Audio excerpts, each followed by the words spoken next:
Start करते हैं हम लोग।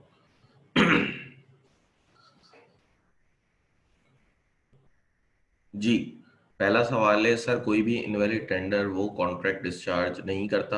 आवाज आ रही है आप लोगों को सही? कोई आवाज का मुझे बता दे। आवाज क्लियर है सर। ठीक है सर, थैंक यू। ठीक है जी।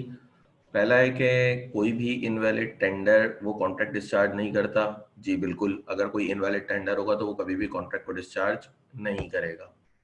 सेकंड क्वेश्चन है सर, अगर सुपीरियर राइट इंफीरियर राइट में कन्वर्ट हो गया, इसमें सुपीरियर राइट डिस्चार्ज होगा? जैसे हम पहले फुल टाइम वर्कर थे, बाद में नहीं, इसमें सुपीरियर राइट इंफीरियर राइट कभी भी सुपीरियर को डिस्चार्ज नहीं कर सकता। ये कैपेबिलिटी हमेशा सुपीरियर राइट में होती है कि वो इंफीरियर को डिस्चार्ज कर दे। जैसे कि अगर आप पहले पार्ट टाइम वर्क करते हो और अब आपसे फुल टाइम कॉन्ट्रैक्ट हो रहा है तो वो चीज डिस्चार्ज होगी। ठीक है जी, और कोई सवाल?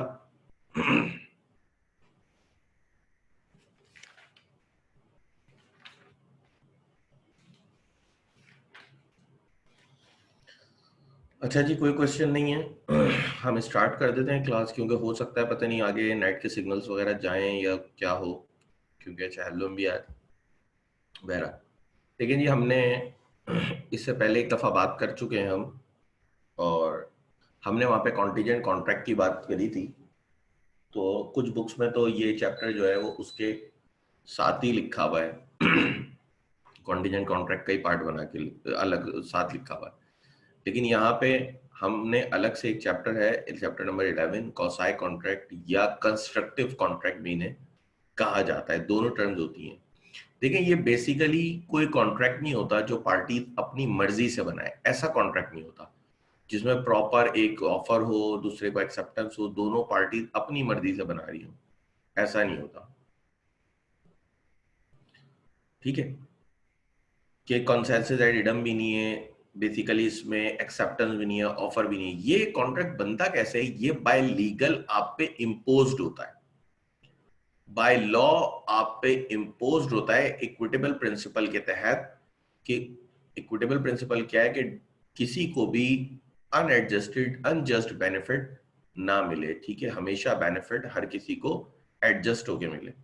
ठीक है, किसी को किसी दूसरे के काम पे बेनिफिट ना मिले। फॉर एग्जाम्पल, आपकी एक कैट थी। ठीक है, आपकी एक कैट थी, वो अगर गुम हो जाती है, ठीक है, वो अगर गुम हो जाती है तो होगा क्या? अगर वो किसी को मिल जाती है बाहर, तो अब फॉर एग्जाम्पल वो आपको 2-3 दिन तक ढूंढता रहा, 2-3 दिन तक ढूंढता रहा, आप नहीं मिले, बहरहाल फिर आप उसको मिल गए। लेकिन देखें, 2-3 दिन तक उसने उसको फीडिंग भी कराई है।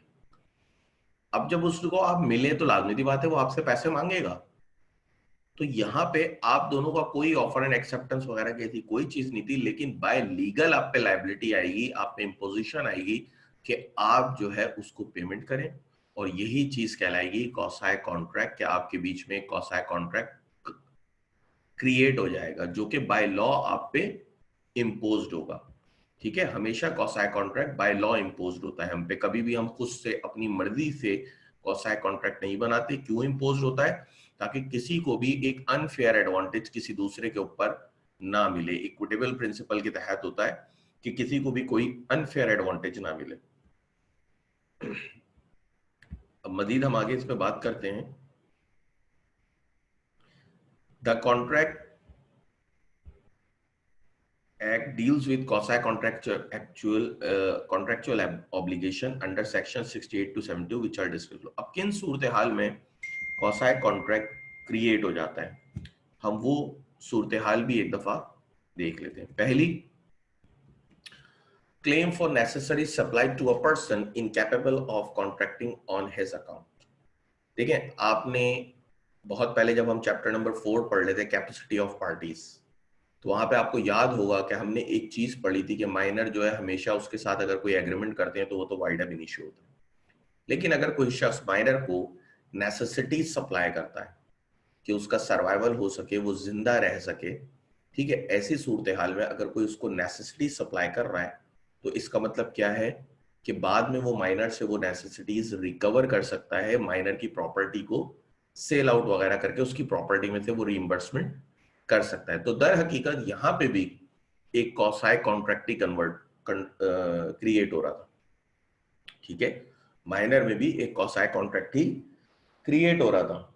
देखिए यही बात आगे लिखी होगी, if a person incapable of entering into a contract और anyone whom he is legally bound to support is supplied by another person with necessaries suited to his condition in life, the person who has furnished such supplies is entitled to reimburse from the property of such incapable person. देखिए दो बातें लिखी हैं। पहली बात तो लिखा हुआ है कि कोई भी शख्स जो इनकैपेबल ऑफ कॉन्ट्रैक्ट हो, जैसे कि माइनर था, ठीक है, अगर उसको कोई नेसेसिटी सप्लाई कर दे तो फिर तो माइनर था, ये ल्यूनेटिक था या अनसाउंड माइंड था, जो भी था, अगर उसको कोई नेसेसिटीज वगैरह सप्लाई कर रहा है तो फिर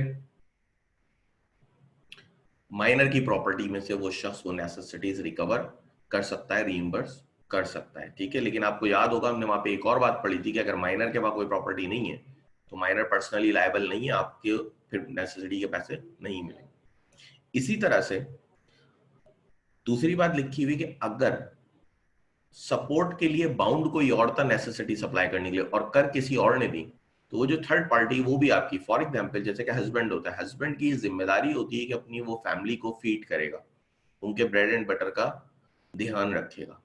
अगर वो उन्हें सप्लाई नहीं करता अपनी वाइफ या चिल्ड्रंस को और कोई दूसरा शख्स सप्लाई कर देता है तो फिर वो भी हस्बैंड की प्रॉपर्टी में से उसको रीइंबर्स करेगा, ठीक है। कि लीगली बाउंड कौन था सपोर्ट करने के लिए? हस्बैंड था। फॉर एग्जाम्पल दो भाई थे, एक की शादी हुई थी, ठीक है, अब शादी के बाद वो भाई ल्यूनेटिक हो गए या जो भी है अनसाउंड माइंड हो गए, कोई भी ऐसी सिचुएशन अगर हो गई, ठीक है, और उनका भाई जो है उनके वाइफ और बच्चों को सप्लाई करने लगा नेसेसिटीज, तो अब भाई जो है वो हस्बैंड की प्रॉपर्टी में से रिकवर करेगा, ठीक है। तो ये दोनों बातें इसमें कवर हो जाती हैं एडिटिंग है इस हेडिंग में। देखिए नेक्स्ट पैराग्राफ में ये लिखा है, this provision has already been considered in connection with minors agreement in the chapter of capacity of parties with a view to recapitulate, it may be stated here that although the agreements by minors, EDL, lunatic, etc. are void ab initio, but Section 68 make an exception to this rule by providing that their estates are liable to reimburse the supplier who supplies them or to someone who they are legally bound to support with necessaries of life, ठीक है। ये तो वही बातें हो गई जो मैंने आपको बताई कि माइनर है, माइनर को अगर कोई सप्लाई कर रहा है या किसी इनकैपेबल, माइनर के अलावा भी जो इनकैपेबल है जैसे कि अनसाउंड माइंड था या कोई भी शख्स है, जैसे कि इडियट लिखा हुआ है, इसमें सारी चीजें लिखी हुई हैं, अगर ऐसे किसी शख्स को कोई सप्लाई कर रहा है तो उसकी प्रॉपर्टी से रीइंबर्स कर लेगा। या ऐसी बात जैसे कि बाउंड कोई और था लेकिन सप्लाई किसी और ने करी तो वो जो थर्ड पार्टी है वो भी रिकवर कर लेगी, जैसे कि मैंने आपको दो भाइयों की एग्जाम्पल दी, ठीक है। लेकिन ये पॉइंट्स मजीद इसमें कंसीडर किए जाते हैं जब भी हम रीइंबर्समेंट की बात करते हैं। पहला, this section does not create any personal liability but only to the states are liable. कह रहे हैं कि जो लायबिलिटी की एक्सटेंशन है वो सिर्फ आपकी प्रॉपर्टी तक है, कभी भी बंदे को पर्सनली लायबल नहीं करता ये सेक्शन। फॉर एग्जाम्पल आप एक माइनर को अगर सप्लाईज कर रहे हैं और माइनर के पास कोई प्रॉपर्टी है तो ठीक है, प्रॉपर्टी से आप रीइंबर्स कर सकते हैं उसकी सेल आउट करवा के, लेकिन डायरेक्ट अगर उसके पास कोई प्रॉपर्टी नहीं है तो आप ये नहीं कह सकते कि तुम कमा के पैसे दो मुझे, ठीक है, वो पर्सनली लायबल नहीं होगा। Second, the thing supplied must come within the category of necessaries. The word necessary here cover not only bare necessaries of existence, example food and clothes, but all the things which are reasonably necessary to the incompetent person having regard to his status in society. Example, a watch, a transistor, a bicycle may be included there. समझ में आई कि कहते हैं कि जो भी जरूरियात आप उसको प्रोवाइड करेंगे वो नेसेसिटीज होनी चाहिए, पहली बात कि नेसेसिटीज की क्रेडिट में है। लेकिन यहाँ पे नेसेसिटीज की जो डेफिनेशन है उसको थोड़ा एक्सटेंड किया गया है। उन्होंने कहा कि नेसेसिटीज से मुराद सिर्फ ये नहीं है कि आप उसको तन का कपड़ा और खाना दे दें, ठीक है, इसमें यह भी है कि अगर वो एक सोसाइटी में रहता है तो उस सोसाइटी में उसके स्टेटस के लिए जो जो चीजें जरूरी हैं वो तमाम नेसेसिटीज में आती है, ठीक है। जो सोसाइटी में एक स्टेटस के लिए जरूरी होती है तो वो तमाम चीजें नेसेसिटीज कैटेगरी में आती हैं। जैसे कि इसमें लिखा है कि वॉच, बाईसाइकिल, ये तमाम चीजें नेसेसिटीज में इंक्लूड की हुई है इन्होंने ना एग्जाम्पल के तौर पे, कि ना सिर्फ जरूरियात जिंदगी जिससे वो जिंदा रह सके बल्कि वो तमाम चीजें जो सोसाइटी के अंदर उसका स्टेटस मेंटेन कर सके वो भी नेसेसिटीज में आएंगी। अच्छा, स्टेटस से ये मुराद नहीं है कि अब आप उसको लैंड क्रूजर दे दें, ठीक है, सिर्फ नेसेसरी, सर नेसेसरी वांट्स में देखिए, वांट्स तो लग्जरीज भी आ जाती है ना वांट्स में। तो वांट्स तो इंसान की कभी खत्म ही नहीं होती है। आप इकोनॉमिक्स के स्टूडेंट्स हैं, आप लोगों ने पढ़ा होगा कि अनलिमिटेड वांट्स को लिमिटेड रिसोर्सेज में बैलेंस करना, इक्विलिब्रियम लाना होता है। यही पढ़ते हैं हम, पूरी इकोनॉमिक्स इसी पे है कि आपकी वांट्स जो है वो अनलिमिटेड है, रिसोर्सेज लिमिटेड है, और दोनों को आपने एक पॉइंट पे लाके बैलेंस करना है, इसीलिए आप इक्विलिब्रियम पढ़ते हैं। ठीक है, तो वांट्स में तो आपकी लग्जरीज भी आ जाती हैं। फॉर एग्जाम्पल, आपको मैं मर्सिडीज दिला दूं, आप कल बोलेंगे नहीं जी मुझे तो इससे भी आगे की चीज चाहिए, मुझे हेलीकॉप्टर चाहिए। ठीक है, तो वांट्स तो आपकी कभी खत्म हो ही नहीं सकती ना। लेकिन अगर एक इंसान एक कार खरीदता है, पहले उसके बाद मेहरान होती है, ठीक है, वो उसमें भी खुश नहीं रहता, वो बोलता है नहीं यार काश मेरे पास करोला होती। करोला उसके पास आ जाती है, वो उसमें भी खुश नहीं होता, बोलता है यार नहीं काश मेरे पास ऑडी होती।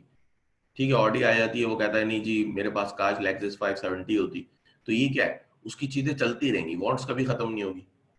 ठीक है, आप अपने सियासतदानों को देख लें, इतनी दौलत कमाई हुई है उन्होंने कि वो सारी जिंदगी, वो क्या उनकी नस्ल भी बैठ के खा सकती है, लेकिन फिर भी करप्शन कर रहे हैं मजीद। ठीक है, तो इसी तरह से चीजें होती हैं ना। तो वांट्स इंसान की कभी खत्म नहीं होती। नेसेसिटीज क्या है, जो लिमिटेड होती हैं, जो इंसान को जरूरियात जिंदगी में मदद देती हैं। जी, लग्जरी नहीं होनी चाहिए, सिर्फ नेसेसिटीज होनी चाहिए, क्योंकि लग्जरी में तो फिर पता नहीं आप क्या क्या दिला देंगे। तीसरी बात, necessary should be supplied only to such incompetent person or to whom he is legally bound to support, such as his wife and children। वही बात तीसरी कह रहे हैं कि necessities जब भी आप सप्लाई करेंगे, या तो वो incompetent person हो या लीगली कोई और बाउंड हो, लेकिन सपोर्ट आप कर रहे हो, जैसे किसी और के बीवी बच्चों को आप नेसेसिटीज प्रोवाइड कर रहे हैं कि उनका एक स्टेटस मेंटेन रह सके, वो सरवाइव कर सके। चौथा, incompetent property is liable to pay only a reasonable price for the goods or services supplied and not the price which the incompetent person might have agreed to. Legally speaking, an incompetent person cannot agree to anything। देखिए, अब यहाँ पे ये बड़ी technical बात है कि जो भी इनकॉम्पिटेंट पर्सन की प्रॉपर्टी होगी, फॉर एग्जाम्पल माइनर, आप एक माइनर को सप्लाईज कर रहे हैं नेसेसिटीज, माइनर के पास एक शॉप है, अच्छा उस शॉप की जो मार्केट वैल्यू है वो ज्यादा है। ठीक है, उस शॉप की market value for example 2 crore रुपए, आपने माइनर को नेसेसिटी सप्लाई करी, और माइनर से, अब क्योंकि उस वक्त देखें माइनर को जरूरत थी उसको जिंदा रहना था, जब उसको जिंदा रहना था तो आपने उसको नेसेसिटीज वगैरह प्रोवाइड करी है। हो सकता है आपने उससे उस वक्त एग्री करा लिया हो कि ये प्रॉपर्टी मैं तुमसे 50 लाख रुपए में लूंगा या 1 करोड़ में लूंगा। ठीक है, तो ये अनलॉफुल है, अलाउ ही नहीं है। इनकॉम्पिटेंट पर्सन की प्रॉपर्टी हमेशा आपको रीजनेबल प्राइस पे करेगी जो आपने उसको नेसेसरीज प्रोवाइड करी है, ना कि वो प्राइस जो आप उससे एग्री करा लें। ठीक है, क्योंकि इनकॉम्पिटेंट पर्सन कभी भी कोई चीज एग्री कर ही नहीं सकता। बेसिकली वो तो, अगर आप उसको नेसेसिटीज भी सप्लाई कर रहे हैं तो वो देखें कौसाई कॉन्ट्रैक्ट में आ रहा है, वो खुद से एग्री नहीं होता। कौसाई कॉन्ट्रैक्ट क्या होता है कि लीगल इंपोजिशन आती है कि वो आप उसको पेमेंट, वो आपको पेमेंट करेगा। ठीक है, तो जो भी प्राइस वो आपको पे करेगा वो हमेशा रीजनेबल होगी, कभी भी एग्रीड प्राइस नहीं होगी जो आपने उसके साथ एग्री करी होगी। क्योंकि अगर एग्री की सलाह, अब देखिए लॉ ने उसको यहां भी प्रोटेक्ट किया हुआ है, अगर उसके पास एग्री करने की इतनी सलाहियत होती तो वो इनकॉम्पिटेंट में थोड़ी आता, फिर तो वो कॉम्पिटेंट में आता। लॉ ने उसके साथ कॉन्ट्रैक्ट को किया ही वाइड एब इनिशियो इसीलिए था क्योंकि वो इनकॉम्पिटेंट था, incapable of understanding terms and condition of the contract था, कि वो कॉन्ट्रैक्ट की टर्म्स एंड कंडीशन भी समझ नहीं सकता था, और वो एक इनकॉम्पिटेंट पार्टी थी। ठीक है, तो इसी तरह से जो भी प्राइस वो आपको पे करेगा वो हमेशा वो प्राइस पे करेगा जो कि रीजनेबल प्राइस होगी, ना कि आपको मार्केट प्राइस या कोई भी एग्रीड प्राइस पे करे। ठीक है जी, सेकंड आ जाए, reimbursement of person paying money due by another in payment of which he is interested. अगर आप पे कोई पैसे ड्यू हो रहे थे और किसी भी इंटरेस्टेड पार्टी ने पे कर दिए तो वो भी पे आप उसे रीइंबर्स करेगा। देखिए, a person who is interested in the payment of money which another is bound by law to pay and who therefore pays it is entitled to reimburse by the other। ठीक है जी, पहली बात कहते हैं कि कोई भी प्रॉपर्टी जिसमें आपको पेमेंट करनी थी, बाउंड बाय लॉ आप थे कि आप पे करेंगे, लेकिन कोई और इंटरेस्टेड पार्टी पे कर देती है तो वो आपसे रिइंबर्स करेगी। अब देखिए पहले समझे इंटरेस्टेड पार्टी क्या होता है।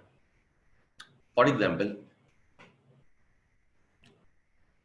एक लैंडलॉर्ड एक टेनेंट है, ठीक है, एक मालिक मकान और एक किराएदार है, इनके बीच में किराए को लेके किसी बात का झगड़ा हो रहा है। किराएदार किराया नहीं दे रहा कि भाई मैं नहीं दूंगा, तुमने मेंटेनेंस का काम नहीं कराया, ये नहीं कराया। मालिक मकान बोला नहीं दो।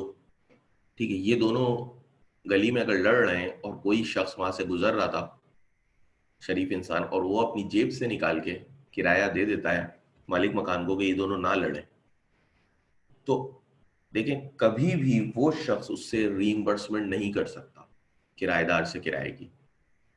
वो ये सोचते हुए कभी नहीं दे सकता कि भाई मैं इससे बाद में रिकवर कर लूंगा, मुझे लॉ ने इजाजत दी। लॉ ने इजाजत नहीं दी आपको, क्यों?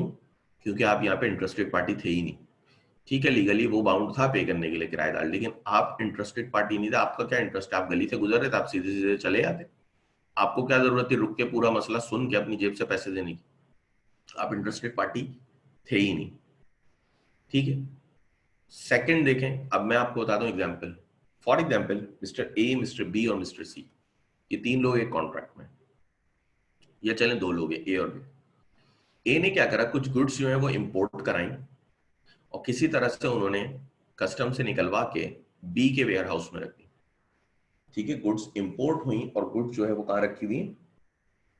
बी के वेयर हाउस में रखी हुई। लेकिन उन्होंने नहीं करी थी, विदाउट कस्टम ड्यूटी गुड्स जो है उन्होंने बी के वेयर हाउस में रखवा दी थी। ठीक है, अब पुलिस आ गई, अचानक से छापा वगैरह पड़ गया कस्टम का। तो जब छापा पड़ा तो यहाँ पे वेयर हाउस तो बी का था, गुड्स भी वहीं रखी हुई थी। अब यहाँ पे बी ने फिर वो पेमेंट कर दी कस्टम ड्यूटी की। तो यहाँ पे बी जो है वो इंटरेस्टेड पार्टी बन गए, क्योंकि देखें उनका इस ट्रांजेक्शन में इंटरेस्ट था, क्योंकि वेयर हाउस उनका यूज हो रहा था। ठीक है, तो इस ट्रांजेक्शन में बी का इंटरेस्ट था, तो बी यहाँ पे बेसिकली इंटरेस्टेड पार्टी बन गए। ठीक है, और यहाँ पे अगर बी पे कर वो अमाउंट कर सकते हैं ए से, क्योंकि देखें लीगली बाउंड कौन था पे करने के लिए? ए को कस्टम ड्यूटी पे करनी चाहिए थी, उन्होंने गुड्स इंपोर्ट कराई थी, लेकिन वो विदाउट कस्टम ड्यूटी पे किए ले आए और बी के वेयर हाउस में लगवा दी। छापा पड़ा बी के वेयर हाउस में, तो बी भी इंटरेस्टेड पार्टी थे क्योंकि इन्वॉल्व वेयर हाउस उनका यूज हो रहा था। तो बी ने यहाँ पे एज अ इंटरेस्टेड पार्टी पे ऐसी पेमेंट करी है जिसके लिए बाउंड थे ए। तो फिर एक कॉन्ट्रैक्ट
सर आप आवाज आ रही है?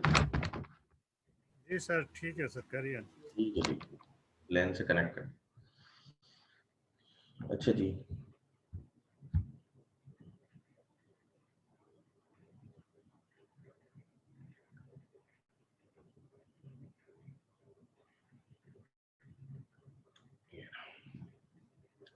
ठीक है जी। पहली बात जो हमने कही थी, हम इंटरेस्टेड पार्टी पे थे, ठीक है। अब देखें, इंटरेस्टेड पार्टी में भी हमने तीन चीजों का ध्यान रखना है जब भी हम इंटरेस्टेड पार्टी से पेमेंट की बात करेंगे, reimbursement. In order to make Section 69 applicable, the following conditions must be satisfied. ठीक है, कहते हैं कि ये कंडीशन सेटिस्फाई होना जरूरी है। पहली क्या है? The plaintiff should be interested in making the payment in order to protect his own interest, and the payment should not be voluntary one. Moreover, the payment must have been done in good faith and not to manufacture evidence of title to land or anything, any other. पहली बात कहते हैं कि जो भी plaintiff है और जो भी पेमेंट कर रहा है वो प्लेंटिफ ही होगी, उसका हमेशा इंटरेस्टेड पार्टी होना जरूरी है। जैसे कि मैंने आपको एग्जांपल दी कि वो जो लैंडलॉर्ड में और टेनेंट की एग्जांपल में जो साहब थे, उन्होंने जो पेमेंट करी थी वो वॉलंटरी पेमेंट कह सकते हैं आप उसको, इंटरेस्टेड नहीं कह सकते। क्यों? क्योंकि उनका उस ट्रांजेक्शन में कोई इंटरेस्ट था ही नहीं। दो लोग हैं, लड़ रहे हैं, जो भी कर रहे हैं, आपको क्या करना, आप चले जाए, आपका कोई इंटरेस्ट नहीं। लेकिन दूसरी एग्जांपल में क्योंकि वेयर हाउस आपका यूज हो रहा था, हो सकता था आपके खिलाफ कोई कार्रवाई होती कि आपने अनलॉफुल किसी के अनलॉफुल प्रोडक्ट को क्यों रखा विदाउट कस्टम ड्यूटी पे किए हुए। तो इसलिए आप वहां एक इंटरेस्टेड पार्टी थे और वहां पे आपका पेमेंट करना बिल्कुल रीइंबर्समेंट है, आप वहां पे इंटरेस्टेड पार्टी थे। और हमेशा पेमेंट आपकी बोनाफाइड इंटेंशन होनी चाहिए, कोई भी मेलाफाइड इंटेंशन नहीं होना चाहिए। Next, the payment must be such as the other party was bound by law to pay. Payment हमेशा ऐसी होनी चाहिए जिसके लिए दूसरी ही पार्टी बाउंड हो पे करने के लिए, आप खुद से ना हो। जैसे कि वेयर हाउस एग्जाम वाली एग्जाम्पल में ए बाउंड थे लेकिन पे किसने करा, बी ने। तो हमेशा एक ऐसी ही पेमेंट होनी चाहिए। अच्छा जी, सवाल आए में दो देख लेते हैं। सर इंटरेस्टेड पार्टी दोबारा बता दें, आवाज सही नहीं आ रही है आपकी। अच्छा, आवाज सही नहीं आ रही यार, चेक कर लेते हैं। आवाज बाकियों को भी क्लियर नहीं आ रही?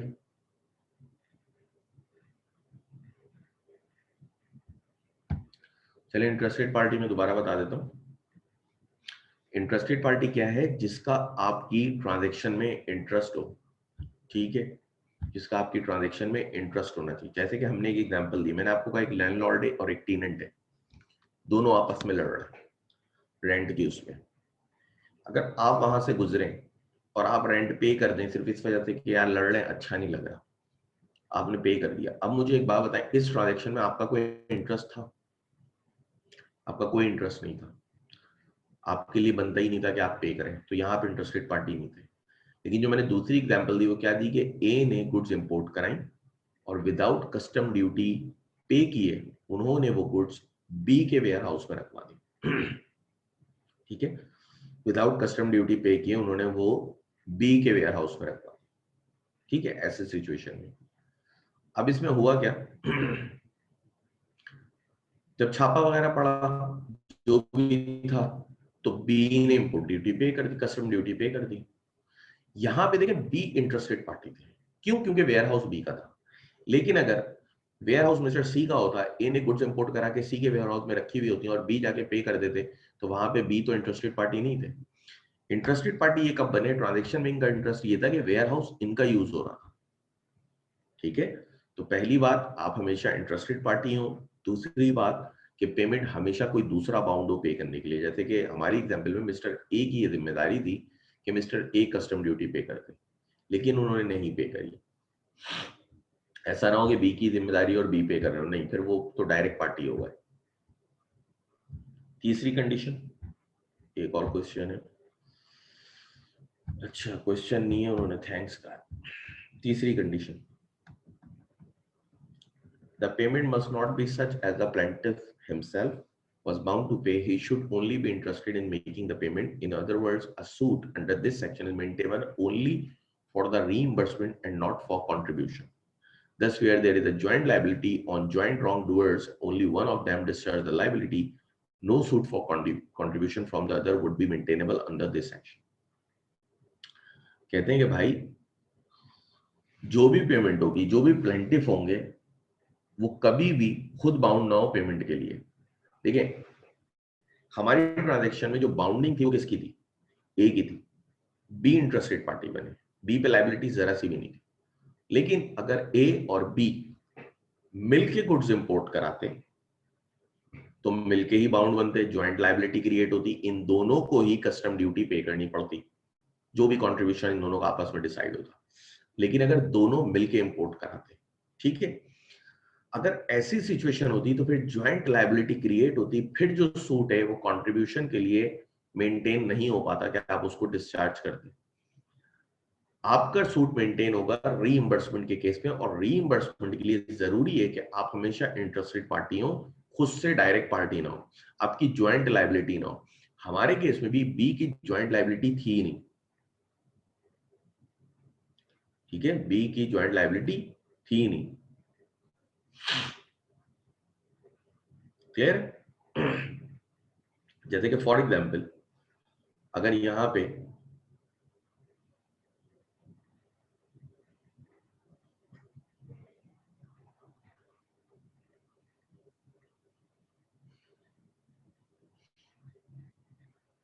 ठीक है,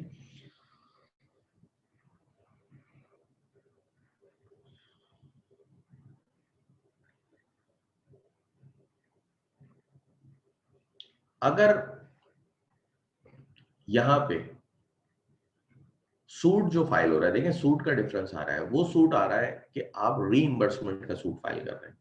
रीइंबर्समेंट का सूट आप उसी वक्त फाइल करेंगे जबकि आप इंटरेस्टेड पार्टी हो, डायरेक्ट पार्टी ना हो. अगर आप डायरेक्ट पार्टी हो गए, फॉर एग्जांपल आप दोनों ने मिलकर ही गुड्स इंपोर्ट कराई थी और वो लोग आए और उन्होंने आपसे कस्टम ड्यूटी पे करवा ली पूरी बी से, तो यहाँ पे देखें आप इंटरेस्टेड पार्टी नहीं थे, यहाँ आप दोनों ज्वाइंट पार्टी थे, आप दोनों की ज्वाइंट लायबिलिटी थी. तो आप यहाँ पे ए पर रीइंबर्समेंट का सूट फाइल नहीं कर सकते कि तुम अमाउंट पूरा रिकवर करो क्योंकि मैंने तुम्हारी जगह पे करा. नहीं, आपने उनकी जगह पे नहीं करा, आपने अपनी जगह भी पे करा. हाँ, अलबत्ता आप उनपे कंट्रीब्यूशन का सूट जरूर फाइल कर सकते हैं, आप उनपे कंट्रीब्यूशन का सूट फाइल कर सकते हैं.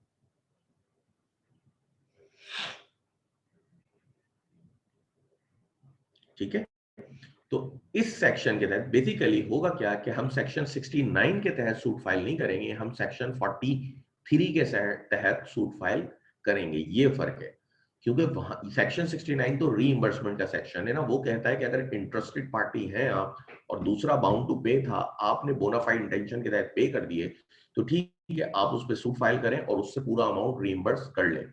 लेकिन अगर आप दोनों की ज्वाइंट लायबिलिटी थी, इसका मतलब आप इंटरेस्टेड पार्टी थे ही नहीं, आप भी डायरेक्ट पार्टी ही थे और उतने ही लायबल थे जितने के ए लायबल थे.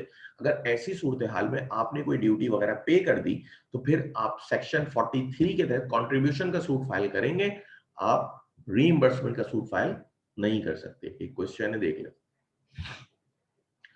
सर, इंटरेस्टेड पार्टी वो होती है जो लीगली बाउंड टू पे नहीं होती, खुद से पेमेंट कर देती है. इंटरेस्टेड पार्टी से क्लियर कर नहीं, interested party legally bound to pay तो कभी भी नहीं होती, ठीक है, ये तो बात आपकी सही आ रही, लेकिन खुद से पेमेंट नहीं कर देती, उसका ट्रांजैक्शन में इंटरेस्ट होता है. हमारी जो एग्जांपल चल रही है ना, उसमें ए क्या थे, उन्होंने गुड्स इंपोर्ट करी और बी के वेयर हाउस में रखवा दी. इस एग्जांपल में वेयर हाउस बी का यूज हो रहा है, इसका मतलब है ट्रांजैक्शन में बी इन्वॉल्व थे, उनका इंटरेस्ट है क्योंकि वेयर हाउस उनका यूज हो रहा है. लेकिन जो मैंने दूसरी एग्जांपल दी कि गली में दो लोग लड़ रहे हैं पैसों के पीछे और आप गुजरते वक्त उनके पैसे देके चले जाएं, तो इस ट्रांजैक्शन में आपका कोई इंटरेस्ट था ही नहीं, क्योंकि आपका कोई स्टेक ही नहीं था, आपकी कोई भी चीज नहीं लगी हुई ना, स्टेक है ही नहीं आपका. लेकिन दूसरी एग्जांपल में आपका वेयर हाउस लगा हुआ है तो आप इंटरेस्टेड पार्टी हैं. इंटरेस्टेड पार्टी के लिए जरूरी है कि ट्रांजैक्शन में आपका स्टेक हो, ट्रांजैक्शन में आपका इंटरेस्ट हो. नहीं सर, अच्छा दूसरा सवाल है सर, ये सेक्शंस को याद रखना है? नहीं, सेक्शंस को याद नहीं रखना, ये मैं सिर्फ आपकी नॉलेज के लिए बता देता हूँ डिफरेंस करके कि ठीक है सूट फाइल तो होगा, लेकिन वो रीइंबर्समेंट का सूट फाइल नहीं होगा, वो कंट्रीब्यूशन का होगा, वो सेक्शन 69 नहीं, सेक्शन 43 के तहत फाइल होगा. सेक्शन से एमसीक्यूज नहीं आते, ना सेक्शंस आपको अगर डिस्क्रिप्टिव पेपर होता था उस वक्त भी नहीं लिखने होते थे, ये सिर्फ आपकी नॉलेज के लिए होते हैं। वो तो जब आप डायरेक्ट डिफेंड करने जाते हैं तो वहां अपने सेक्शन का रेफरेंस देना पड़ता है, जब आप कभी भी सूट वगैरह फाइल करते हैं। Obligation of persons enjoying benefit of non gratuitous act. ठीक है, नॉन ग्रेटिट्यूस एक्ट के मायने यही होगा कि भाई ऐसा एक्ट जो कि कंपनसेशन की नीयत से ही किया गया हो, जिसके अगेंस्ट में आपको कुछ ना कुछ चाहिए। This is the third type of quasi contract provided in the contract act. Section 70 lays down thus: where a person lawfully does anything for another person or delivers anything to him, not intending to do so gratuitously, and such other person enjoys the benefit thereof, the latter is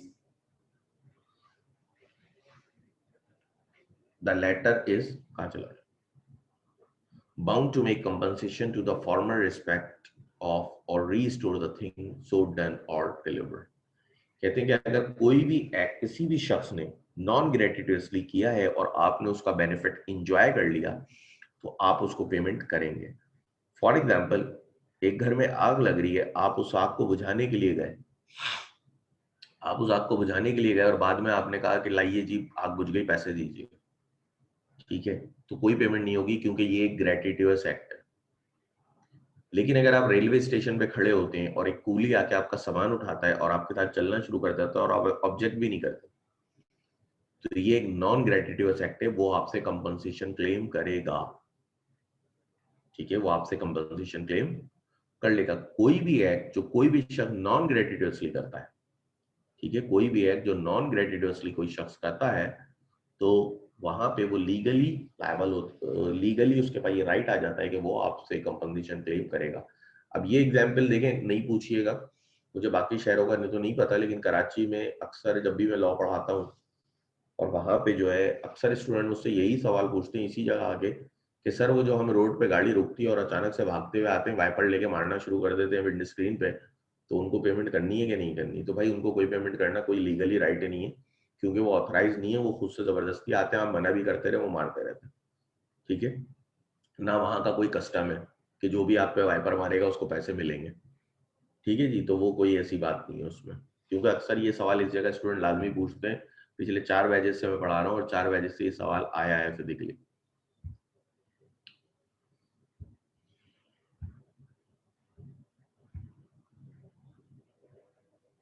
ठीक है जी,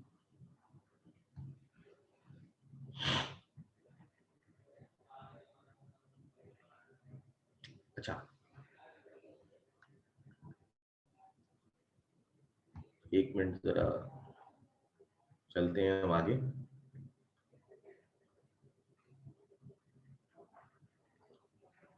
points पढ़ लें इसमें। पहली बात, the thing must have been done lawfully in good faith. देखिए पहली बात वही लिख दी कि लॉफुल चीज होनी चाहिए जो कि गुड फेथ में करें। This means that the act done must be in pursuance of the implied wishes, because there should not be any request in the case of quasi contract and in the presence of the other party giving him the full choice to reject the thing or service। ठीक है, एक शख्स ने ये सवाल पूछा था कि सर ये इम्प्लाइड कॉन्ट्रैक्ट हुआ, तो जी बिल्कुल ये भी इम्प्लाइड कॉन्ट्रैक्ट इसी का पार्ट होता है, क्योंकि कॉसाई कॉन्ट्रैक्ट में भी आपकी विश जो है आपकी इम्प्लाइड विशेज होती हैं कि आप अगर कूली की सर्विस लेना चाह रहे हैं तो ये इम्प्लाइड विश है।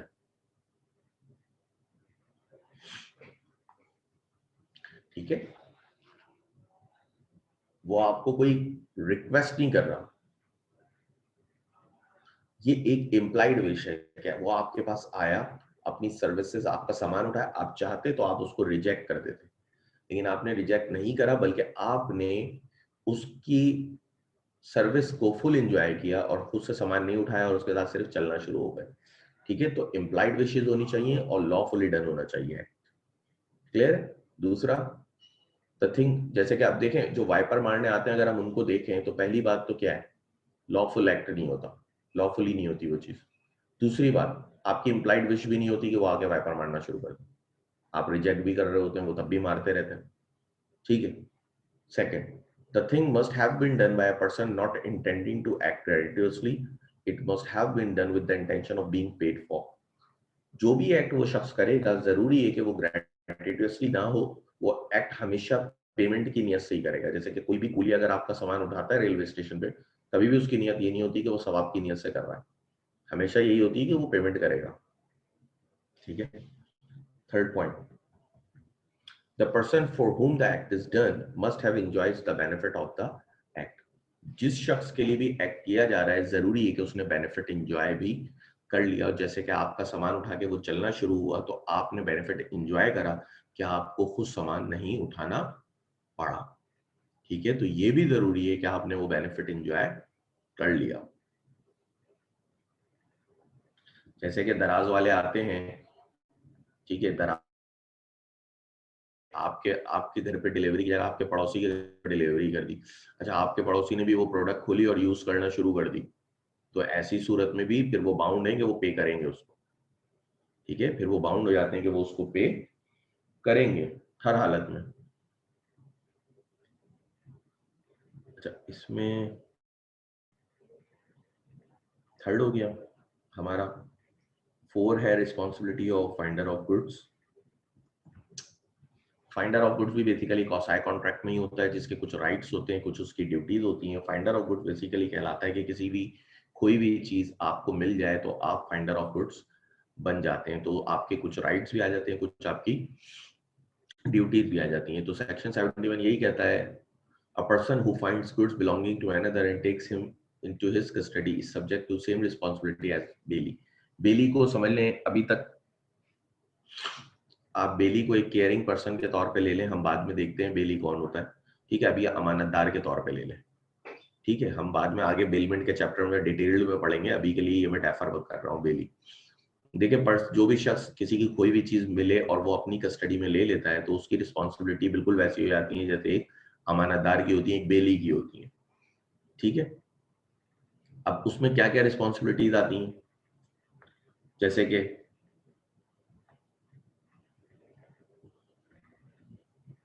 एक मिनट काम चला गया भाई।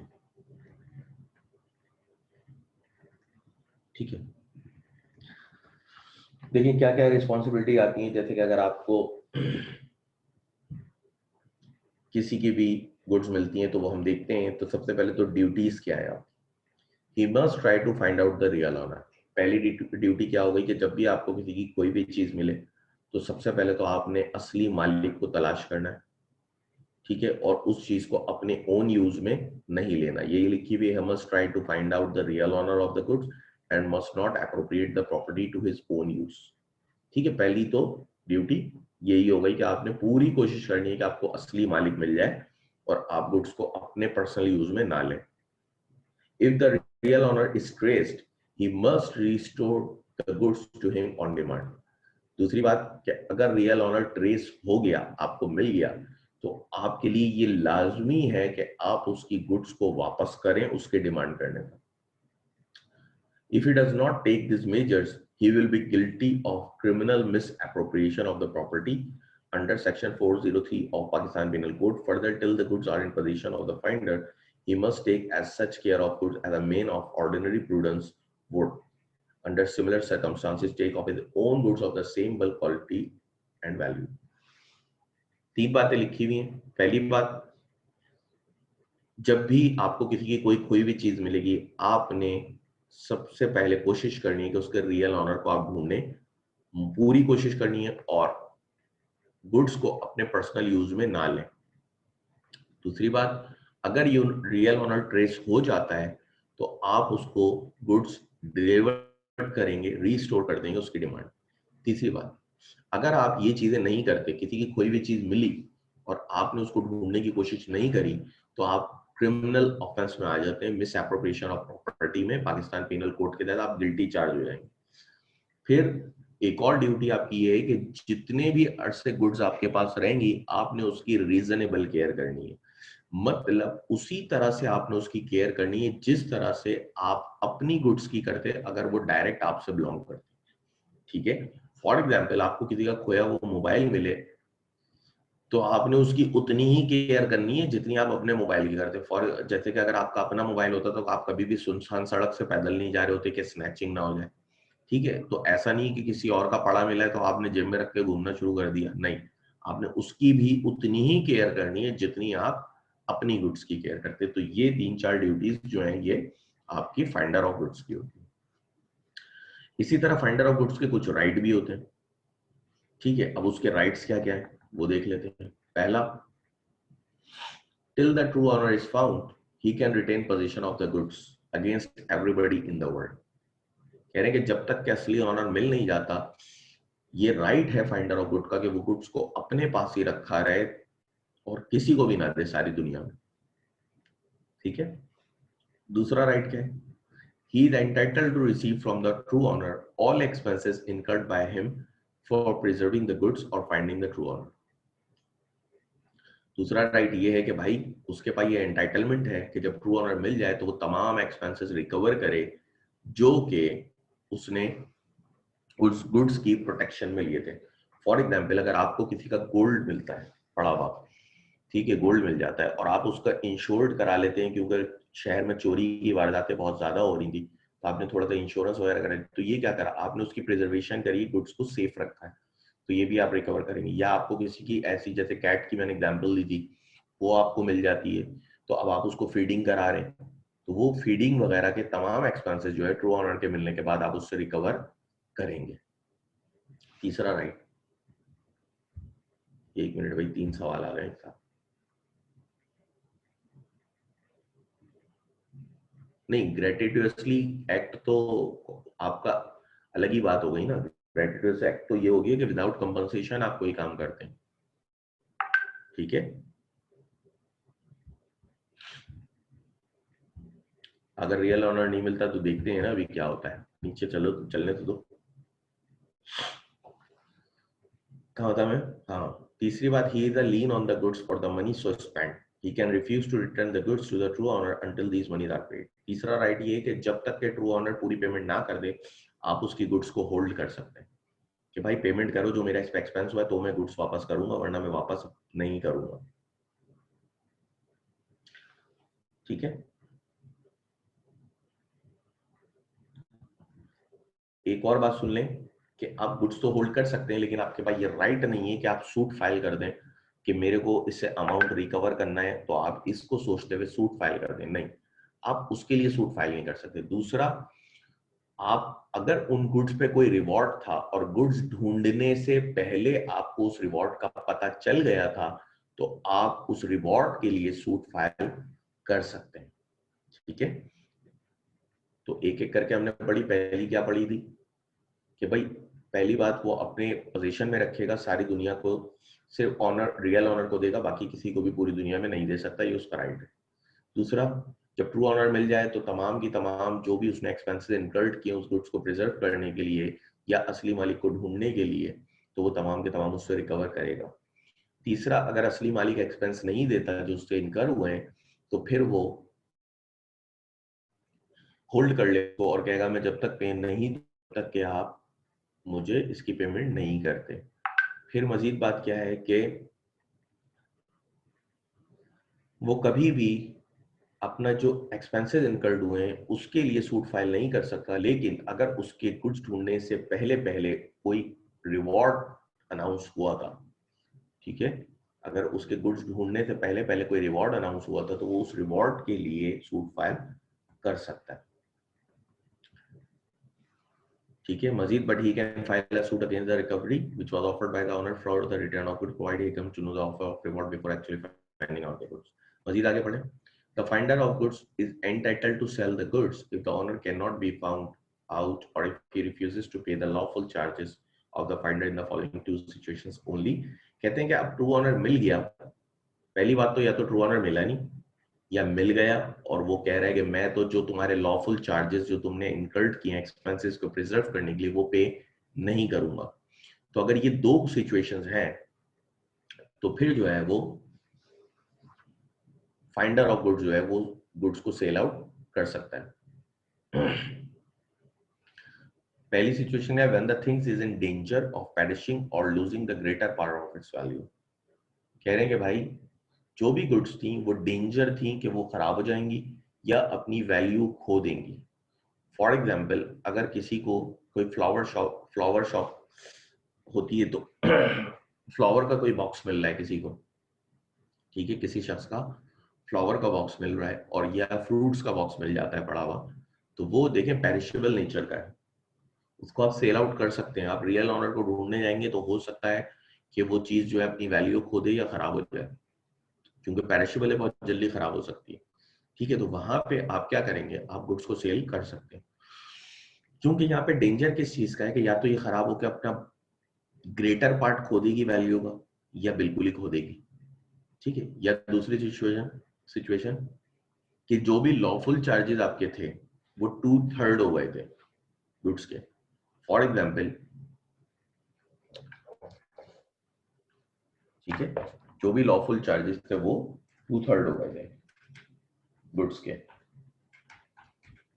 फॉर एग्जाम्पल, अगर कोई भी गुड्स जो है, ये मतलब मोर देन 50% हो गए थे, जैसे कि कोई भी गुड्स है, ठीक है, अब वहां पे क्या था, फॉर एग्जाम्पल आपको कोई कैट मिली थी, ठीक है, वो कैट जो है वो उसकी मार्केट वैल्यू 10,000 रुपए थी, ठीक, लेकिन आप उसको फीडिंग कराए जा रहे हैं, कराए जा रहे हैं, कराए जा रहे हैं, और आपके जो लॉफुल चार्जेस हैं वो जी जनाब उसके ऊपर 8,000 रुपए या 7,000 रुपए खर्च हो चुके हैं, ठीक है, या 6,000 खर्च हो चुके हैं। तो इसका मतलब क्या है कि आपके मोर देन 50%, 2/3 चार्जेस खर्च हो चुके हैं आपके। तो जब आपके 2/3 चार्जेस खत्म हो चुके हैं, फॉर एग्जाम्पल 666, 6,600 रुपए आपके उसके ऊपर खर्च हो चुके हैं, तो इसका मतलब है अब आप वो गुड्स को सेल आउट कर सकते हैं। तो दो सिचुएशन है जब finder of goods sell out कर सकता है। पहली तो ये है कि जब रियल ऑनर मिल ना रहा हो और गुड्स जो वो पेरिशेबल नेचर की हो, खराब होने का खतरा हो, तो आप उसको सेल आउट कर दें। दूसरी दूसरी कंडीशन क्या है कि भाई रियल ऑनर मिला लेकिन उसने आपको चार्जेस पे करने से मना कर दिया, तो अब अगर आपके चार्जेस 2/3 हो चुके हैं, पहले तो आप होल्ड कर रहे हैं गुड्स को, लेकिन अगर आपके चार्जेस 2/3 हो चुके हैं तो ठीक है, आप उस गुड्स को सेल आउट कर सकते हैं। फिर मजीद आगे लिखा है the true owner is entitled to get the balance of sale proceeds if there is any surplus after meeting the lawful charge. अगर गुड्स को बेच के आपको कोई सरप्लस मिलता है, फॉर एग्जांपल गुड्स का 2/3 चार्जेस आपका 6,000 रुपए था, लेकिन गुड्स 8,000 रुपए में सेल हो गई, या 10,000 रुपए में सेल हो गई, या 12 में हो गई, तो सीधी सी बात ये कि जो भी सरप्लस जनरेट हुआ है, आपके एक्सपेंसेस निकाल के जो भी सरप्लस जनरेट हुआ है, एक्स्ट्रा पैसे आपको मिले, वो तमाम के तमाम आप ट्रू ऑनर को दे देंगे। It is to be noted that no one except the real owner can claim possession of goods from the finder. If anybody deprives him of the possession of the goods, he can file a suit for damage of trespass. कहते हैं कि ये भी याद रखिएगा कि real honour के बिना कोई भी शख्स क्लेम नहीं कर सकता पोजीशन। अगर कोई शख्स किसी तहत पोजीशन क्लेम कर लेता है और गुड्स ले लेता है, तो फाइंडर ऑफ गुड्स उस पर सूट फाइल करेगा।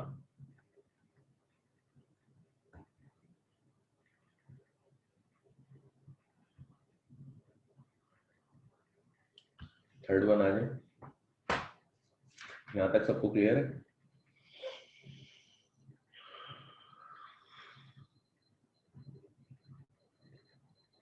अच्छा, एक सवाल शायद आ गया है, लास्ट बता दें, लास्ट पैरा एक्सप्लेन कर दें। ठीक है, मैं करता हूँ। ठीक है, पहली बात हमने एक बात करी कि भाई जो भी शख्स गुड्स सेल आउट करता है, ठीक है, ट्रू ऑनर को आप ढूंढेंगे, ट्रू ऑनर आपको नहीं मिल रहा, या दूसरी सिचुएशन क्या है, मिल गया लेकिन कह रहा है भाई मैं तो नहीं दे रहा कोई भी लॉफुल चार्जेस जो तुमने पे करे हैं, इसको नेसेसिटी है जो भी चीज तुमने दी है इसको प्रिजर्व करने के लिए, तो आप गुड्स को सेल आउट कर सकते हैं, लेकिन सिर्फ दो कंडीशंस में। कौन कौन सी? पहली कि वो गुड्स गलने या सड़ने का खतरा, ठीक है, कि खराब हो जाएंगी। दूसरी कंडीशन कि आपके जो उस पर चार्जेस इनकर हो चुके हैं ना, वो उसकी वैल्यू का 2/3 कवर कर चुके हैं, 2/3 कवर कर चुके हैं, मतलब 3 हिस्सों में से 2 हिस्से ले चुके हो, 100% में से 66% वो कवर कर चुके हो, तो फिर आप उन गुड्स को सेल आउट कर सकते हैं। लेकिन सेल करते वक्त इस चीज का ध्यान रखना है कि अगर कोई एक्स्ट्रा अमाउंट आया, फॉर एग्जाम्पल आपके पैसे खर्च हुए थे 6,000 रुपए, गुड्स बिक रही है 12,000 रुपए की, तो इसका मतलब है कि 6,000 रुपए एक्स्ट्रा आपको कब मिल रहे हैं, तो वो जो 6,000 रुपए एक्स्ट्रा आपको मिल रहे हैं वो वापस आप ट्रू ऑनर को देंगे, क्योंकि वो सरप्लस जनरेट हो रहा है। डेफिसिट आएगा तो आपका ही है, क्योंकि आप तो गुड्स बेच चुके हैं, लेकिन सरप्लस जनरेट हो रहा है तो वो सरप्लस जो है वो आप ट्रू ऑनर को देंगे। दूसरी बात, सिर्फ ट्रू ऑनर को ये राइट होता है कि वो आपसे पोजीशन क्लेम कर सकता है गुड्स का, उसके अलावा कोई कुछ भी करके, चालबाजी करके, कुछ भी चीज करके अगर आपसे पोजीशन ले लेता है तो आप उसमें सूट फाइल करेंगे। ठीक है जनाब। नेक्स्ट है, this is the fifth and the last kind of quasi contract mentioned in the act. Section 72 declares thus, a person to whom money has been paid or anything delivered by mistake or under coercion must. Accordingly, if one party under a mistake pays to another party money which is not due by contract or otherwise, that money must be repaid. ठीक है जी। कहते हैं कि अगर कोई भी चीज आपसे कोर्जन के जरिए पे कराई जाए या बाय मिस्टेक आपको दे दी जाए तो आप उसके पैसे देंगे, वो रीइंबर्समेंट। कोर्जन कैसे हो सकता है, देखें मैं आपको एक प्रैक्टिकल एग्जांपल देता हूँ। नॉर्मली क्या होता है, हम फ्लैट्स बुक कराते हैं, ठीक है, हम फ्लैट्स बुक कराते हैं, बुकिंग होती है, ठीक है, हम अमाउंट वगैरह सारी चीजें पे करते रहते हैं। अच्छा, जब आप फ्लैट्स बुक कराते हैं तो वहां पे एक क्लॉज होता है कि आप यूटिलिटीज की पेमेंट करेंगे। यूटिलिटीज का मतलब ये होता है कि पानी का कनेक्शन वगैरह जो भी गैस बिजली होता है सब होता है, लेकिन पानी का कनेक्शन वो गवर्नमेंट वाटर बोर्ड का कनेक्शन की बात हो रही होती है। जब आपका फ्लैट कंप्लीट हो जाता है, वहां पे जाके बिल्डर आपको कहता है एक बात, कहता है कि यार मैं आपको पोजीशन सिर्फ उस सूरत में डिलीवर करूंगा अगर आप आरओ प्लांट में लगा रहा हूं उसके पैसे भी मुझे दें, वरना मैं आपको पोजीशन नहीं दूंगा। अब यहां पे बेसिकली वो क्या कर रहा है, वो एक कोर्जन कर रहा है, आपको धमका रहा है। क्यों? क्योंकि आपकी प्रॉपर्टी को डिटेन करा हुआ है बाय लॉ। अब आप बाउंड है, अब आपके पास ये राइट है कि आप उसका पोजीशन लें, लेकिन वो क्या कर रहा है, वो बेसिकली आपकी प्रॉपर्टी को अनलॉफुल डिटेन कर रहा है, कह रहा है कि वो पैसे दो तब दूंगा। ठीक है, तो यहां पे अगर आप उस वक्त वो पेमेंट कर देते हैं, बाद में आप उससे रीइंबर्स करेंगे क्योंकि ये अंडर कोर्जन हुई है। इसी तरह से अगर आप इधर आते हैं, देखें इलस्ट्रेशन बी देखें, a railway company refuses to deliver up certain goods to the consignee except upon the payment of an illegal charge for the carriage. The consignee pays the sum charged in order to obtain the goods. He is entitled to recover so much of the charge as was legally accessible. ये कहते हैं कि अगर railway company आपको goods delivered, आपका जो consignment आया है वो डिलीवर्ड नहीं कर रही, एक तो आपने लॉफुल चार्जेस पे करे उसके, जो भी उसकी फीस थी, उसके अलावा भी वो एक्स्ट्रा मांग रहे हैं, कह रहे हैं नहीं ये पैसे दोगे तो माल यहाँ से निकलेगा। ठीक है, वो तमाम के तमाम अगर आप दे देते हैं तो बाद में आप उनसे रिकवर कर सकते हैं, क्योंकि ये भी अनलॉफुली आपकी प्रॉपर्टी को टेन करके कोर्जन कर रहे हैं। ठीक है, इसी तरह मिस्टेक होती है। मिस्टेक कहते हैं जी, ए और बी ने सी को 1000 रुपए देने थे मिलके। अच्छा, ए ने क्या करा, गलती से बी को ए ने और बी ने मिलके 1000 रुपए देने थे किसको, मिस्टर सी को। ठीक है, ए ने क्या करा, ए ने सी को 1000 रुपए पूरे खुद दे दिया, हालांकि दोनों को 500 देने थे, लेकिन ए ने पूरे 1000 दे, बी से ले लेंगे, बी को उन्होंने नहीं बताया। बी ने भी गलती से यही करा कि बी ने भी 1000 रुपए सी को दे दिए। अब दोनों ने 1,000 दे दिए, इसका मतलब है सी के पास 2000 चले गए, लेकिन ये बाय मिस्टेक गए, तो यहाँ पे भी ए और बी लायबल है कि वो सी से 1000 रुपए वापस लेंगे। अच्छा, यहाँ पे एक और बात करिएगा, कोवर्जन जो हमने बात करा था ना, कमिट और थ्रेटनिंग टू कमिट, वो वाली चीज नहीं है। यहाँ पे कोवर्जन की डेफिनेशन को हम प्रेशर के तौर पे लेंगे, एक ऑर्डिनरी सेंस के, आपको अगला प्रेशराइज करना है। ठीक है, आपको अगला प्रेशराइज करना है कि आपकी प्रॉपर्टी, आपका फ्लैट रोका हुआ है, कह रहा है आरओ प्लांट के पैसे दोगे, फ्री में दूंगा। अब आपके पास कोई रास्ता ही नहीं है, आप उसको पैसे देंगे, फ्री मिलेगा। ठीक है, दूसरा, आपकी प्रॉपर्टी को रेलवे ने क्या करा हुआ है, डिटेन कर लिया, आपको कंसाइनमेंट नहीं दे रहा। क्यों? कह रहा है नहीं आप पैसे देंगे तो हम देंगे। तो यहाँ पे कोवर्जन के मायने एक प्रेशर के तौर पे लीजिएगा कि किसी भी किस्म का प्रेशर डेवलप होगा तो हम उसको कोवर्जन कह देंगे, हम ये नहीं देखेंगे कि डेफिनेशन क्या कहती है। ठीक है, हमने यहाँ पे किसी भी किस्म का कोई भी प्रेशर होगा जो भी अनलॉफुल चार्जेस के लिए आपके ऊपर क्रिएट किया जाएगा, जिसके तहत आप कोई पेमेंट करेंगे, तो वो आप तमाम की तमाम रीइंबर्स कर सकते हैं। अच्छा जी, क्वेश्चन देख लेते हैं। ठीक है, अभी चलते हैं 9.3 और अभी जरा ये एंड कर लूं, चलते हैं। ठीक है, क्लियर है। इसी तरह मिस्टेक था कि ए और बी ने क्या करा, मिस्टेकनली जो है वो पेमेंट कर दी। ठीक है, मिस्टेकनली पेमेंट कर दी, सी को दोनों ने 1,000 रुपए दे दिए, तो सी के पास 1000 की जगह 2000 जमा हो गए तो ए और बी अपना रिफंड क्लेम करेंगे। मजीद लिखा है, it is to be noted that this section does not cover a case where money has no obligation, thus where one has paid up a time bar that he cannot recover it. Similarly, the section does not apply where there is a deliberate disregard of law. Example, where money are paid voluntarily knowing fully well that contract has become void. It cannot be recovered under this section. ठीक है जी, कह रहे हैं कि भाई देखें कोई भी पैसे अगर नेचुरल ऑब्लिगेशन के तहत थे वो आपने पे करे तो वो रिकवर्ड कभी नहीं हो सकते। ठीक है, हमने ऊपर देखा कि अगर किसी का टाइम बार डेट हुआ था, अब डेट टाइम बार्ड हो गया तो इसका मतलब है आपको उसको पे करने की जरूरत नहीं थी, लेकिन अगर आप उसको पे कर रहे हैं, कर दिया आपने पे, तो वो पैसे आप रिकवर नहीं कर सकते ये कह के टाइम बार्ड हो गया था, मैंने बाय मिस्टेक पे करें, ये तो टाइम बार्ड हो गया था। नहीं, क्योंकि वहां पे आपकी नेचुरली जो ओरिजिन देखें तो ओरिजिनली तो आपकी ऑब्लिगेशन थी, लेकिन वो टाइम बार्ड हो गया था। ठीक है, आपको नहीं पता चला, आपने यहाँ भी बाय मिस्टेक पे करे, लेकिन क्योंकि ये एक ऑब्लिगेशन आप पे ओरिजिन था इसका, तो ये रिकवरी पॉसिबल नहीं है। हम सिर्फ वो रिकवरी करवा सकते हैं, लॉ ने कहा कि जो भी एक प्रेशर के तहत आप इलीगल चार्जेस पे करेंगे। जैसे कि मैंने रेलवे की एग्जांपल दी, उन्होंने क्या करा, आपका कंसाइनमेंट होल्ड कर लिया कि जब तक आप पैसे नहीं देंगे एक्सेस हम देंगे नहीं। इसी तरह फ्लैट ऑनर ने क्या करा, आपका फ्लैट का पोजीशन होल्ड कर लिया कि जब तक आरओ प्लांट के पैसे नहीं दोगे मैं नहीं दूंगा तुम्हें फ्लैट, तो आपने मजबूरी में दे रहे हैं आप प्रेशर के तहत, क्योंकि आपको फ्लैट भी लेना है। ठीक है, इसी तरह, और ये अक्सर बिल्डर्स कर रहे होते हैं कि आप पे फजूल के चार्जेस लगा देते हैं। इसी तरह अगर कोई शख्स वॉलंटरीली पे कर रहा है कोई भी पैसे, तो वो भी जी ना पे नहीं होंगे। जैसे कि आप किसी माइनर को दे के आ जाए, किसी लुनेटिक को देकर आ जाए, तो ये तमाम के तमाम वाइड हैं, ये वॉलंटरीली आप पे कर रहे हैं, ये भी पैसे आपके वापस नहीं होंगे। अच्छा, अभी एक ने सवाल पूछा था, पहले उसका सवाल देखते हैं। वो था सर क्लेम ऑफ नेसेसिटीज का पॉइंट 3 और 4 बता दें। ठीक है, अच्छा यहाँ पे आके आपका चैप्टर एंड हो रहा है, तो हम सवालों को देख लेते हैं।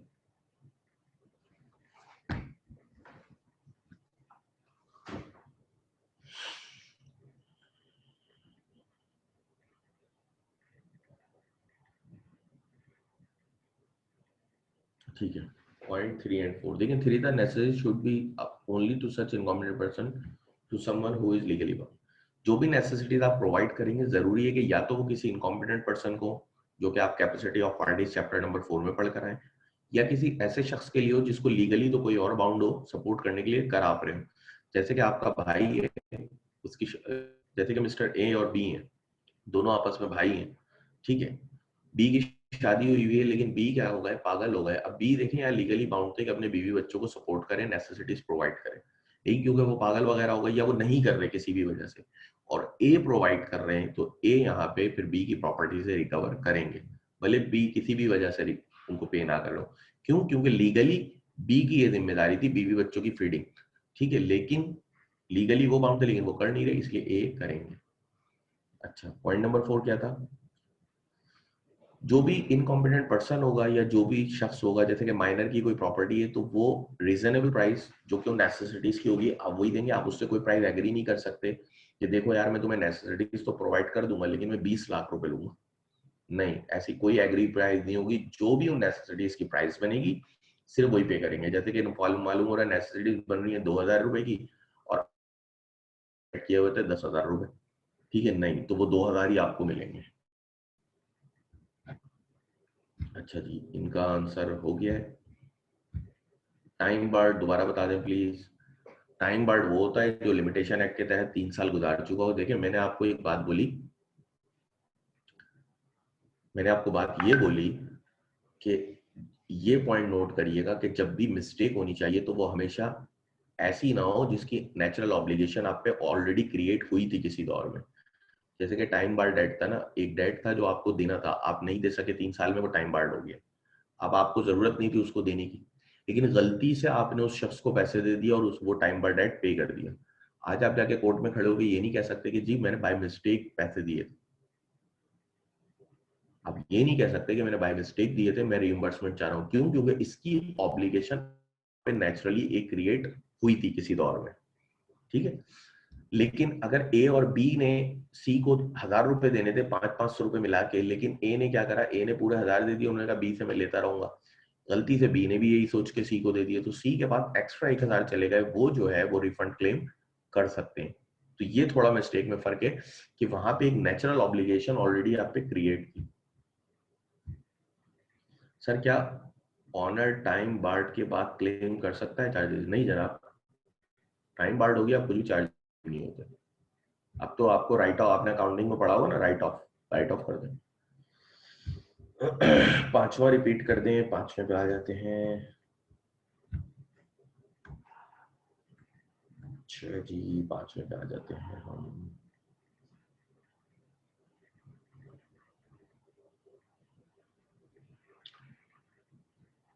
देखिए, अगर कोई भी शख्स किसी को बाय मिस्टेक गुड्स डिलीवर्ड कर देता है या कोर्जन के तहत, तो फिर जो है वो पैसे पे करता है, तो वो पैसे रीइंबर्स होते हैं। जैसे कि मैंने आपको एग्जाम्पल, अच्छा कोर्जन के मायने यहाँ पे प्रेशर के, जैसे कि मैंने आपको एग्जांपल दी कि फ्लैट आपने बुक कराया, सारी चीजें, सारी पेमेंट आपने कर दी, लेकिन एक एग्रीमेंट से हटके पोजीशन के वो बात कर रहा है, कह रहा है भाई मुझे इस पे आरओ प्लांट लगाना है और जब तक तुम उसमें शेयर नहीं दोगे अपना, तब तक मैं तुम्हें फ्लैट डिलीवर्ड ही नहीं करूंगा। यहाँ पे आप प्रेशर में आ रहे हैं और आप उसको पे कर रहे हैं, लेकिन ये पैसे आप उससे रिकवर कर सकते हैं। ठीक है कि ये पैसे आप उससे बाय लॉ रिकवर करेंगे, बाद में रीइंबर्स करेंगे। इसी तरह बाय मिस्टेक, जैसे कि हमने बोला ना, ए और बी ने मिलकर सी को 1,000 रुपए देने थे, ए ने पूरे 1,000 रुपए दे दिए, दोनों ने मिलकर 1,000 देने थे, मतलब 500, लेकिन ए ने पूरे सी को 1,000 दे दिए, बी ने भी ए को नहीं बताया, पूरे 1,000 उन्होंने भी दे दिए। तो यहाँ पे बाय मिस्टेक डबल पेमेंट हो गई है। ठीक है, अगर बाय मिस्टेक आप किसी को डबल पेमेंट करेंगे तो वो आप रिकवर्ड करेंगे उससे। ठीक है जनाब।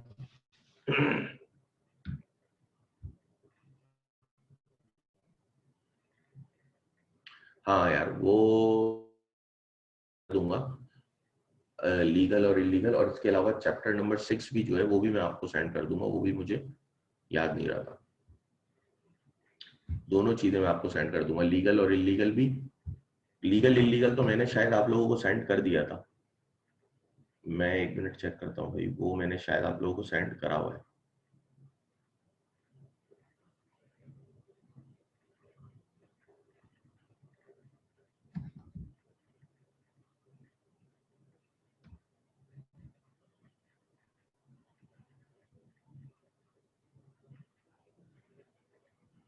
नहीं किया? ठीक है, मैं कर दूंगा। ठीक है, कर दूंगा लीगल इलीगल, और चैप्टर नंबर 6 भी आप लोगों को सेंड कर दूंगा।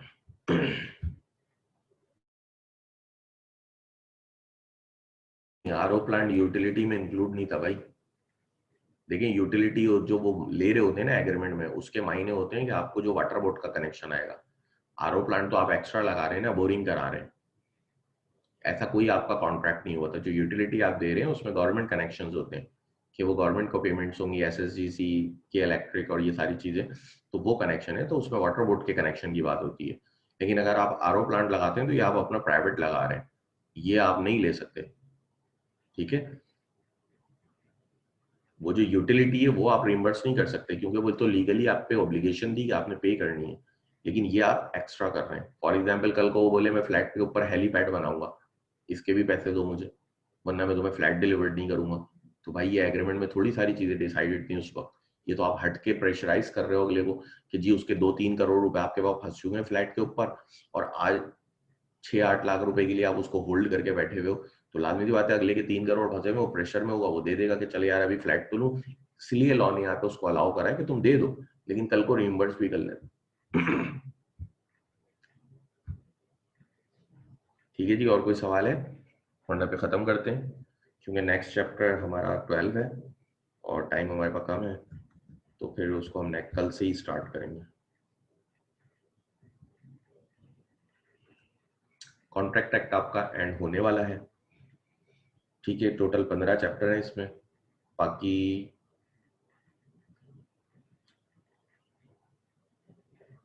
कोई सवाल है तो पूछ लें। एक मिनट। नेचुरल ऑब्लिगेशन मतलब कि जो आप पे ओरिजिनली ऑब्लिगेशन क्रिएट हुई थी ना, मतलब कभी ना कभी तो आपने उधार लिया था ना, आपको देना था, लेकिन आज वो टाइम बार्ड हो गया, वो आप पे क्रिएट हुई थी किसी दौर में, उसका ओरिजिन मिलता था, बैकडेट्स मिलती थी।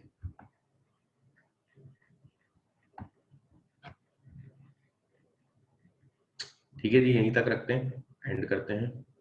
अल्लाह हाफिज। बाकी एक से कितने चैप्टर है, बहुत अच्छा सवाल है, किताब का कंटेंट्स निकालें और देख लें, आपको पता चल जाएगा।